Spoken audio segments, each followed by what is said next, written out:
Hello everyone. तो आज की इस वीडियो में हम डिस्कस करने वाले हैं about the president of India as per the articles of the Indian constitution. इस वीडियो में हम प्रेसिडेंट के elections, qualifications, manner of election और बाकी सारे टॉपिक्स को कवर करने वाले हैं। So let's begin. First let's talk about article 52 of the Indian constitution, जो ये मैंडेट करता है कि भारत में एक प्रेसिडेंट होने चाहिए। The president is the head of the Indian state और वो हमारे देश के फर्स्ट सिटीजन हैं जो एक्ट करते हैं as a symbol of unity and integrity, यानी एकता और अखंडता। Next is article 53 of the Indian constitution which talks about the executive power of the union. इस आर्टिकल में ये कहा गया है कि यूनियन के जो एग्जीक्यूटिव पावर है, यानी संघ की जो कार्यपालिका शक्ति है, वो प्रेसिडेंट में ही वेस्टेड है और प्रेसिडेंट ये पावर ईदर डायरेक्टली और अपने सबऑर्डिनेट ऑफिसर्स के थ्रू एक्सरसाइज कर सकते हैं। अब ये समझते हैं कि आखिर एग्जीक्यूटिव पावर क्या है। वैसे तो एग्जीक्यूटिव पावर कॉन्स्टिट्यूशन में एक्सप्रेसली डिफाइन नहीं किया गया है, but article 73 of the constitution provides that the executive power of the union shall extend to the matter with respect to which the parliament has the power to make laws. यानी executive power उन सारे matters पे extend करती है जिन पे भी parliament के पास law making power है। Thus, the executive power of the Union, which is exercisable by the President, is coextensive with the legislative powers of the Union. Now let's discuss about Article 54. Indian constitution का article 54 बात करता है president के election के बारे में। This article says कि president electoral college के मेंबर्स के थ्रू इलेक्ट होने चाहिए।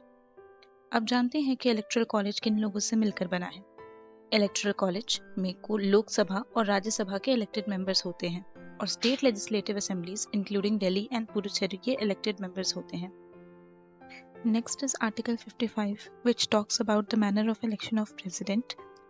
जो भी प्रेसिडेंशियल इलेक्शन है वो by means of single transferable vote होनी चाहिए through secret ballot. As per article 57 president further reelect भी हो सकते हैं।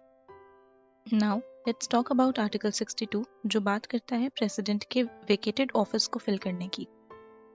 आर्टिकल 62 क्लॉज 1 के अकॉर्डिंग अगर प्रेसिडेंट की टर्म ओवर होने की वजह से उनकी ऑफिस वेकेट होने वाली है तो री इलेक्शन ऑफिस के वेकेट होने से पहले हो जानी चाहिए।